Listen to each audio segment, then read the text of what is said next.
What's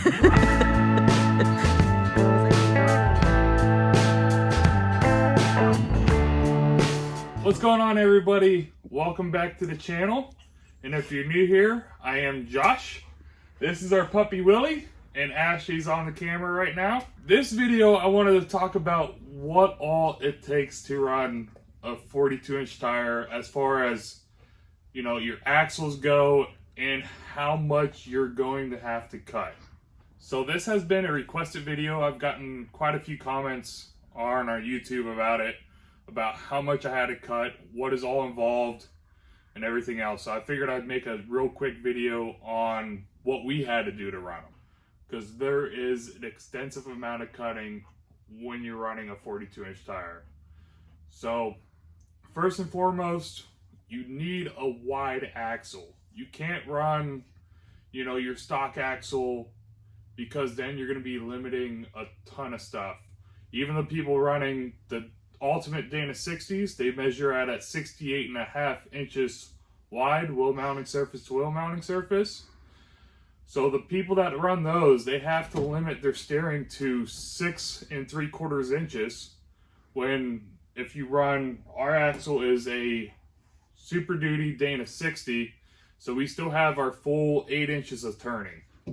So that's going to be one of the big things. The reason why the guys have to limit that is because before you know it, that tire is going to get into your frame and into your control arms and into everything, and it's just going to hold you up. So our axles, they measure out at 72 inches. We're running a 3.5 inch backspace wheel, so everything is pushed out pretty far. All right, so let's get into the nitty gritty. So come over here. If you are familiar at all, so everything as far as cutting that's really involved is up front. You do have to do your basic cutting on the back, which is still extensive. So I had to come all the way up to here, and I probably took quite a bit off of it. And then down here, we were probably taking every bit about 3 inches off of it. So I want to get into it. So we had to slice that all up. And then one of the ones that really hurt me is this piece is actually getting into the actual tub. So you have to take a big chunk of that all out too. So that's going to be one of the more extensive cuts. Here's the cut marks on a Ultimate Dana 60 axle. You can see that there is a lot more cutting. So let's move into the front. So we'll just hop on the other side. I have the tires turned so we can actually see. So for the front corner, this would have came down like kind of straight and kind of made a 90-degree right here. So we ended up taking that out, and then this piece over on the back side kind of came down and did that same kind of 90 bend, and it all butted up right there. So we had to cut all that out too.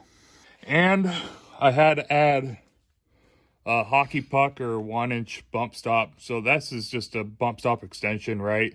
But don't spend the big money on, you know, a $20 bump stop extension. Go to your local sporting goods store and go get just a hockey puck. That's all you really need. So we did a bump stop, and now we really don't have that much up travel. So this bump stop is here because we were getting into these fenders. So as you can see, this fender's all polished. I hope you guys can see it.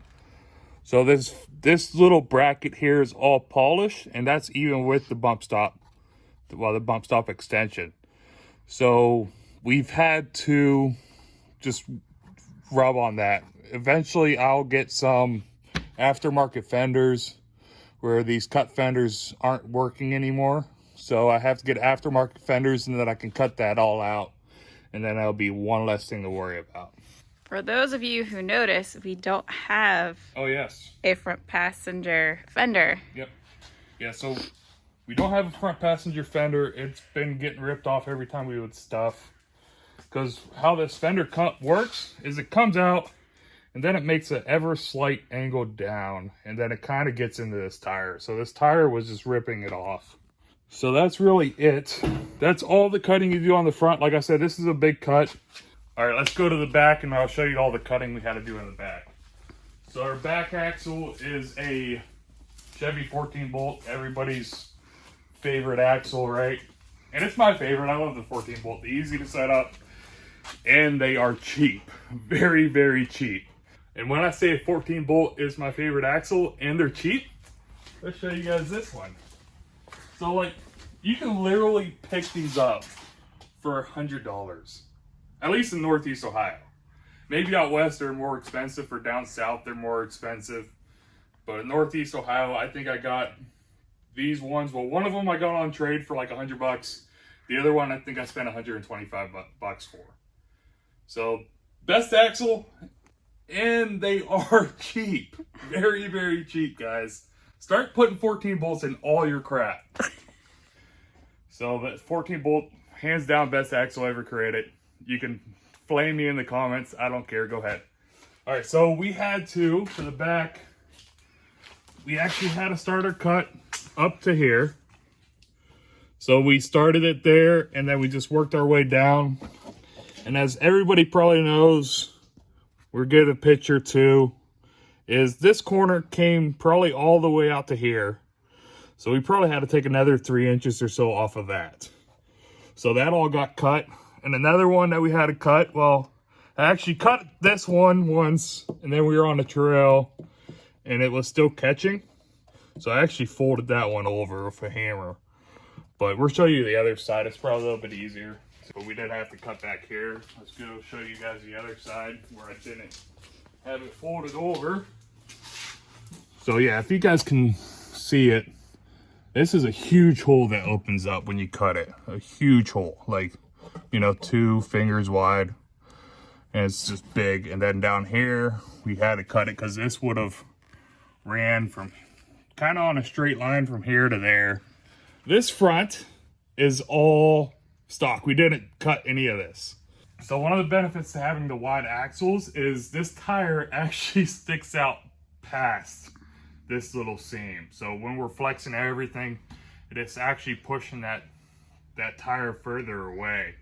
So we don't have to worry about any kind of cutting over here. One spot where it kind of still rubs is it will still get into this grill when I'm fully locked to wherever side it is, but pointed into the grill. So it will get into this, but it's not bad. What ends up happening, it just kind of lifts up and pops out. So every now and then I just have to push that in. But you see some of the guys that are running, you know, narrower axles, they actually have to cut this whole piece out so that their tire doesn't get into it. All right, so my recommendations if you're going to run 42-inch tires, obviously you guys need 1-ton axles. You can't go, you know, stock axles or a Dana 44, forget about it. You need 1-ton axles. Even if you're running a Dana 60 in the back, I probably want to suggest it, because when you're climbing those big ledges and all your weight's on the back, you're running on a 9 3/4-inch ring gear versus, you know, a 14 bolt or a Dana 80. They're 10.5 or 11.5. So you want that big ring gear so you get the big pinion and the big connection. And you need to have a wide axle. So like if you're running the 68-inch, 68.5-inch, 69, even probably a 70-inch axle. I know like Curry's make 70-inch wide axles. You pretty much want to forget about it because you are going to be cutting the crap out of your Jeep. So you need to have, in my opinion, I think a 72-inch wide axle with a 3.5-inch back spacing is like your very, very minimum to run a 42-inch axle. I mean, a 42-inch tire. I'm sure there's plenty of guys out there that are running the Ultimate Dana 60s at 68 or Dynatrack at 68.5, and they are having absolutely no problems rubbing. But I'm sure it's either they stop the crap out of their Jeep, where that's not getting the articulation that it should have, or it is completely cut up. And their steering's probably limited too, where they turn like a semi. So that stroke length is 8 inches on these. When they're running a narrow axle, you're gonna have to limit it to 6 1/4, maybe 7, somewhere around there. And that's why you see right now there's a company, not sponsored obviously because I'm running junkyards. There's a company called Fusion 4x4, and they're coming out with, you know, 73-inch wide axles, 74-inch wide axles, and that's why there's a big jump on these guys where they're having these Ultimate Dana 60s or a smaller width axle, and they're going to these Fusion axles just because they can run their bigger tires on them. Or even the guys that are running the 68-inch, 68.5-inch axle, they could say, you know, let's put wheel spacers on their front axle, but then you're getting into more strain on all your components, your ball joints or your kingpin or whatever you have. It's going to wear out faster and you're going to have to replace. All right, so that is all. I really hope this video helps some people, especially because I was looking around, I didn't know what to cut on my Jeep. There wasn't really much information. So I really hope this helps everybody out. So hope you guys like this video. It's informational. Don't forget to like, subscribe, share, leave a comment. Blast me for my 14-bolt love. Blast me for my junkyard axle love. But these axles, guys, $5,000, maybe $6,000 you build 1-ton axles versus all these other companies that are charging 20 grand plus for their axles. Start building your own stuff. All right, guys. Hope you guys liked the video. Give it a thumbs up. I will catch you on the trails one day. And always, our little puppy Willie. He's the best.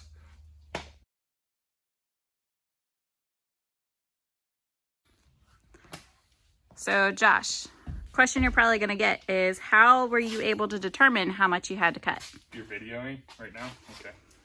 So the best way to find out what you have to cut, if you really want to do it right, I don't do stuff right. So let's just leave it at that. So one of the best ways, I think, is either you make a wheel, like a wheel that measures the same diameter of this wheel, or you can make like a couple, you know, 2x4s or whatever, and you want to take from the hub up, take that 2x4 if you don't want to take your springs off and everything like that. Take that 2x4, measure how much up travel you have, and then put a joint into that 2x4 with the other 2x4 for your radius of your tire. And then you want to figure out the thickness of that, and you can put another 2x4 on there. So you can take that, manipulate it however you want to, and go lock to lock and just spin that. And you can take a marker on that spin point and you can see how much you need to cut, guys. So that's really it. But what did you do? Me, since I don't do stuff right, we have our trailer. Our trailer measures like 36 inches tall. So it's a tall trailer. So I just kept parking up on that trailer. And to get it, because I need it higher than 36 inches. So I ended up stacking blocks. And that's how I finally figured out how much I needed to cut once I got into full stuff and I was able to go lock to lock. Because I am lazy and I don't want to mess around with 2x4s. Especially get a couple 2x4s. That's the price of this Jeep. Alright guys, thanks.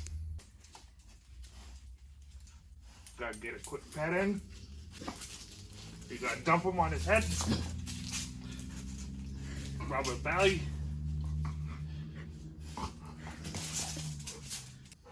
Alright, well, you gotta relax. You gotta settle down. Good. Is he in the video?